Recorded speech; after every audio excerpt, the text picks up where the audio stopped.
Hello everyone, welcome you all in the lecture number 51 of this course on quality equation. My name is Anand Kumar और हम discussion कर रहे हैं word problems के ऊपर in chapter of quality equation.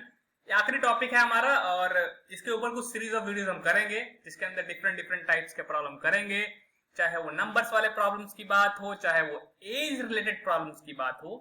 अगर हम बात करें वर्क एंड टाइम वाले प्रॉब्लम्स की तो उसकी भी बात करेंगे और ज्योमेट्री वाले प्रॉब्लम्स की भी बात करेंगे, प्रीवियस ईयर क्वेश्चंस को भी सॉल्व भी करेंगे, बहुत सारी चीजें करेंगे। तो डरना नहीं है भाई, ये काफी आसान सा टॉपिक है ये, ठीक है, आसान बोल रहा हूँ, ठीक है। वर्ड प्रॉब्लम्स बच्चों को समझने में काफी तकलीफ होती है। समझने में तकलीफ क्या होती है, बहुत सारे फैक्टर्स होते हैं वैसे तो उसके, कि उनको थोड़ी इंग्लिश पढ़ने में दिक्कत होती है। पढ़ने में दिक्कत अगर नहीं होती तो इंटरप्रेट करने में दिक्कत होती है, कि पढ़ते हैं लिखा कुछ और रहता है, समझते कुछ और है, ठीक है। तो हम डिफरेंट टाइप्स के प्रॉब्लम्स को करेंगे ताकि वो वाला पार्ट भी आपका सॉल्व हो जाए। और ऑफ कोर्स ये कोर्स काफी इंटरेस्टिंग कोर्स होने वाला है, ठीक है। तो चलो शुरू करें। क्या लास्ट लेक्चर के अंदर हमने डिस्कशन किया था ये वाला क्वेश्चन कि एक नंबर दे रखा था, अपने को दे नहीं रखा था, मतलब फाइंड करना था, ऐसा नंबर फाइंड करना था कि उसका उसके स्क्वायर के साथ सम जो है 156 के बराबर आ जाए, ठीक है। तो हमने कैसे सॉल्व किया था, एक नंबर अज्यूम किया कि मान लो कि नंबर कौन सा है, एक्स है। फिर उसके बाद हमने मैथमेटिकल इक्वेशन बनाया, उसको इक्वेशन पता चला कि क्वाड्रेटिक इक्वेशन आया, फिर सॉल्व किया तो दो वैल्यू आई, 12 और -13। तो नहीं देखा है अगर ये सॉल्यूशन तो पिछले वीडियो के अंदर जाओ, लेक्चर नंबर 50 के ऊपर क्वाड्रेटिक इक्वेशन प्लेलिस्ट के अंदर वहां पे पढ़ा हुआ है, ठीक है। आइए शुरुआत करते हैं डिस्कशन अब कुछ और नए प्रॉब्लम्स का, जिसको देख के आप सीख सकते हैं। अगर मैं सही बताऊं तो इस क्वेश्चन को तुम कर सकते हो खुद से, ठीक है, just on the basis of knowledge जो हमने लास्ट वीडियो के अंदर अटेंड किया है, तुम इस क्वेश्चन को खुद से कर सकते हो। क्वेश्चन क्या है कि number, the sum of a number and its reciprocal, तो एक नंबर और उसके रेसिप्रोकल का सम तुम्हें दे रखा है इसके बराबर, और तुमसे पूछा है नंबर फाइंड करो। पिछले वाले क्वेश्चन के अंदर एक नंबर और उसके स्क्वायर का सम दे रखा था, इस वाले प्रॉब्लम के अंदर नंबर का उसके रेसिप्रोकल के साथ सम दे रखा है। तो इक्वेशन बनाने में कोई दिक्कत होगी क्या? तुम्हें दिक्कत तब होगी जब तुम्हें कॉन्सेप्ट नहीं मालूम हुआ कि रेसिप्रोकल का कॉन्सेप्ट क्या होता है। भैया रेसिप्रोकल कहते किसको है? तो कोई भी नंबर का अगर रेसिप्रोकल निकालना हो तो तुमको 1 अपॉन करना होता है। वो जैसे 2 है तो 2 का रेसिप्रोकल क्या होता है, 1/2। 3 है तो 3 का रेसिप्रोकल क्या है, 1/3। 5 है, 5 का रेसिप्रोकल 1/5। अच्छा, x का रेसिप्रोकल क्या आएगा? x का रेसिप्रोकल आएगा 1/x। क्यों मैं बोला x का रेसिप्रोकल क्या होगा? क्योंकि तुम्हें नंबर फाइंड करना है, और जिस चीज को फाइंड करना हो मैथमेटिक्स के अंदर मालूम नहीं हो वो चीज, उसको क्या अज्यूम करते हैं, x अज्यूम करते हैं, उसको हम x अज्यूम करते हैं। तो प्रॉब्लम को सॉल्व करना शुरू करें। क्वेश्चन ये है कि नंबर को फाइंड करना है। नंबर को फाइंड करना है जैसा हमने पिछले वाले प्रॉब्लम के अंदर अज्यूम किया था कि मान लो कि नंबर x है, इस वाले प्रॉब्लम के अंदर भी हम अज्यूम करेंगे कि let the number be x। तब उस सिचुएशन में अगर गौर से देखा जाए तो अब इक्वेशन बनाने की बारी आई। क्वेश्चन ये बोल रहा है कि नंबर और उसके रेसिप्रोकल का सम ये है, तो नंबर है x, इसका सम इसके रेसिप्रोकल के साथ, तो x का रेसिप्रोकल क्या हो जाएगा, 1/x। पिछला वाला क्वेश्चन क्या था, नंबर और उसके स्क्वायर का सम, तो हमने लिखा था x + x² equal to this. इस बार है नंबर और उसके रेसिप्रोकल का सम, तो इस बार लिखेंगे x प्लस का 1/x इक्वल टू दिस, है कि नहीं। फिर क्वाड्रेटिक इक्वेशन बन जाएगा, उसको सॉल्व करेंगे और नंबर को फाइंड कर लेंगे। तो x प्लस 1/x किसके बराबर है, 2 मिक्स्ड फ्रैक्शन 1/30। 2 mixed fraction 1/30। अब इस मिक्स्ड फ्रैक्शन को मैं पहले कन्वर्ट करूंगा नॉर्मल फ्रैक्शन के अंदर। कैसे करते हैं, 2 जो यहाँ पे पड़ा हुआ है उसको डिनोमिनेटर से मल्टीप्लाई कर दो और न्यूमरेटर वाले को जोड़ दे, तो 2 × 30 60 हो जाएगा, +1 करेंगे तो ऊपर में आ जाएगा 61, नीचे में वही रहेगा जो डिनोमिनेटर में पहले से पड़ा हुआ था, दैट इज 30। तो 61/30 आ जाएगा। तो पूरा इक्वेशन ये बन चुका है कि x प्लस का 1/x इज इक्वल टू होना चाहिए 61/30। अब यहां से इसको सॉल्व करके अपने को आंसर निकालना है। तो आओ सिंप्लीफाई करते हैं। एलसीएम लिया, अपने पास आ गया x, यहाँ पे आ जाएगा x² प्लस का 1। मैं कंसीडर कर रहा हूं कि तुम्हें फ्रैक्शन का सम करने आता है, राइट, तो उसमें कोई तकलीफ तुम्हें नहीं होनी चाहिए। चलो क्रॉस मल्टीप्लीकेशन करते हैं। क्रॉस मल्टीप्लीकेशन करेंगे तो 30 को भेजेंगे लेफ्ट हैंड साइड, x को भेजेंगे राइट हैंड साइड। 30 को जब लेफ्ट हैंड साइड भेजेंगे तो डिवीजन से चला जाएगा मल्टीप्लीकेशन में, 30 मल्टीप्लाई किसके साथ हो जाएगा, एक्स स्क्वायर प्लस 1 के साथ, equal to right hand side में गया है एक्स, एक्स इस तरफ था डिवीजन में, राइट हैंड साइड में जाएगा तो हो जाएगा मल्टीप्लीकेशन में, तो 61 टाइम्स ऑफ एक्स। बढ़िया साहब, अब मल्टीप्लाई करो इसको, ये बन जाएगा 30 times of x square, 30 plus का 30 इंटू एक कितना जाएगा 30, राइट हैंड साइड में पड़ा हुआ है 61x। थोड़ा और सिंप्लीफाई करें क्या, इसको स्टैंडर्ड फॉर्म में लेके आ जाओ। स्टैंडर्ड फॉर्म में लाने के लिए क्या करना है, पहले एक्स स्क्वायर का टर्म लिखना है, फिर एक्स का टर्म लिखना है, फिर कांस्टेंट टर्म। तो इस एक्स वाले टर्म को लेफ्ट हैंड साइड में लेके आएंगे, 61x राइट हैंड साइड से लेफ्ट हैंड साइड में जब आएगा तो प्लस साइन के साथ चेंज होगा, साइन उसका प्लस साइन के साथ था तो लेफ्ट में आने पे क्या होगा, माइनस हो जाएगा। अगर माइनस होता तो प्लस हो जाता, प्लस है तो माइनस हो जाएगा, तो माइनस साइन अगर हो जाएगा तो ये बन जाएगा 30x स्क्वायर प्लस का x का वाला साइन हो जाएगा माइनस, प्लस 30 इक्वल टू 0। अब इस इक्वेशन को सॉल्व करना है, x की जो वैल्यू आएगी वही हमारा नंबर हो जाएगा। कैसे सॉल्व करें उसको सॉल्व करने के लिए बहुत सारे मेथड है हमारे पास।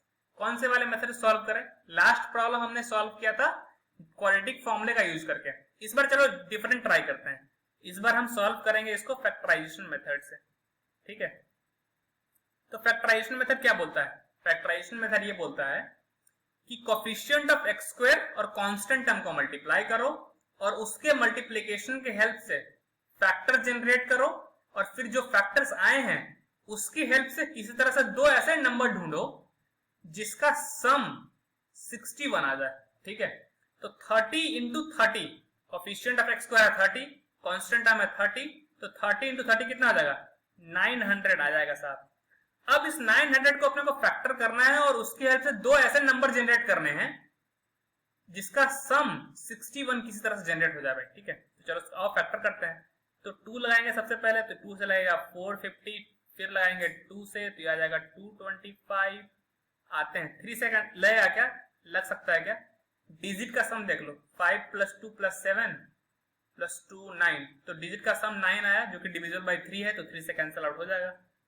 3 से बन जाए 21, बच गया 1, 3 5 15, फिर से काटते हैं 3 से तो 25 टाइम्स लग जाएगा, 3 से 25 नहीं कटेगा तो 5 से लगेगा।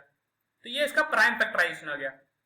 प्राइम फैक्टराइजेशन क्या बोल रहा है साहब कि बेसिकली जो 900 है उसको हम लिख सकते हैं 2 into 2 into 3 into 3 into 5 into 5।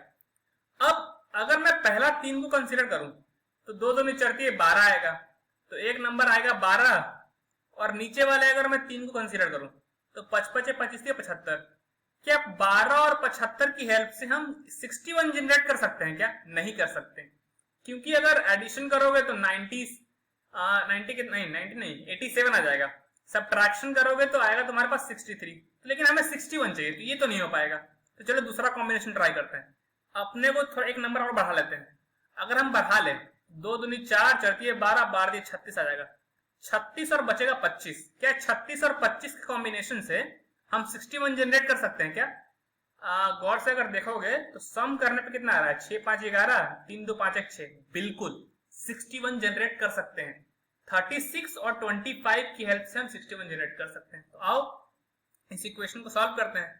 तो इस इक्वेशन को अगर हम देखें गौर से तो हमारे पास इक्वेशन है 30x square minus 61x plus का 30 इक्वल टू 0, और हमने दो फैक्टर्स जो निकाले हैं जिसकी हेल्प से हम जनरेट कर सकते हैं वो है 36 और 25। तो इस 60 माइनस का 61 जो है उसको हम लिख सकते हैं माइनस का 36x माइनस का 25x प्लस 30। आई होप तुम्हें फैक्टराइजेशन मेथड पहले से आता है, तो इतना एक्सप्लेनेशन कर देना तो मैं समझ में आ रहा हूं क्या करना चाह रहा हूं मैं यहाँ पे, ठीक है। अब क्या करना है, कॉमन ले लो। पहला दूसरे टर्म में गौर से देखो, 30 और 36 में आ गया कॉमन 6, एक्स स्क्वायर और एक्स में कॉमन आ गया 6x, तो हम टोटल 6x कॉमन निकाल रहे हैं साहब।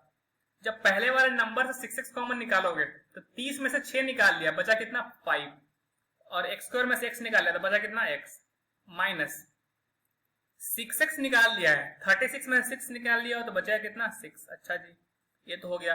इन दोनों में क्या करते हैं, -5 कॉमन आएगा, -5 कॉमन निकालेगा, कॉमन लेने तो मैं आना चाहिए भाई, बहुत बार हम प्रैक्टिस कर चुके हैं इसके ऊपर। तो -5 जब कॉमन निकालोगे तो यहाँ पे बचेगा 5x, प्लस में से एक माइनस निकाल लिया तो बचेगा क्या, -5 निकाल लिया 30 में से तो बचेगा क्या 6 इक्वल टू 0। अब इन दोनों फैक्टर्स के अंदर हमें एक कॉमन चीज दिख रहा है, 5x माइनस 6 कॉमन दिख रहा है, तो 5x माइनस 6 कॉमन निकाल लिया, यहां से बचेगा 6x, यहां पे बच गया माइनस का 5 इक्वल टू 0। दो फैक्टर का प्रोडक्ट 0 है तो या तो पहला वाला नंबर 0 होगा या फिर दूसरा वाला नंबर 0 होगा। ठीक है, तो अगर हम सॉल्व करें यहां से तो x इक्वल टू आ जाएगा यहां से 6/5, यहां से अगर गौर से देखें तो 6x इक्वल टू हो जाएगा 5, तो x इक्वल टू आ जाएगा 5/6। तो नंबर या तो 6/5 हो सकता है या फिर 5/6 सकता है। अच्छा जी, तो हम अच्छा बताओ दोनों नंबर्स में सॉल्यूशन सही है क्या? अपना चेक कर सकते हैं। देखो अगर नंबर तुम्हारा 6/5 है तो इसके साथ अगर इसका रेसिप्रोकल लें तो 6/5 का रेसिप्रोकल क्या आएगा? 1/6/5 which is nothing else bye 5/6। तो 6/5 का 5/6 सब सम निकाल के देख लो एक बार। एलसीएम आएगा 30, डिवाइड किया 6 आया, 6 मल्टीप्लाई करेंगे 36 प्लस 6 पचे 30, 5 आया, 5 पचे 25, कितना आया? 61/30। जी हाँ, और इसको हम लिख सकते हैं मिक्स्ड फ्रैक्शन के टर्म में ये। तो नंबर जो आ रहा है अगर गौर से देखो तो 5/6 का रेसिप्रोकल क्या आएगा? 6/5। तो 5/6 प्लस 6/5 करो, चाहे 6/5 प्लस 5/6 करो, एडिशन में थोड़े फर्क पड़ता है। 2 प्लस 3 तब भी करोगे 5 ही आएगा, और 3 प्लस 2 करोगे तब भी क्या होगा?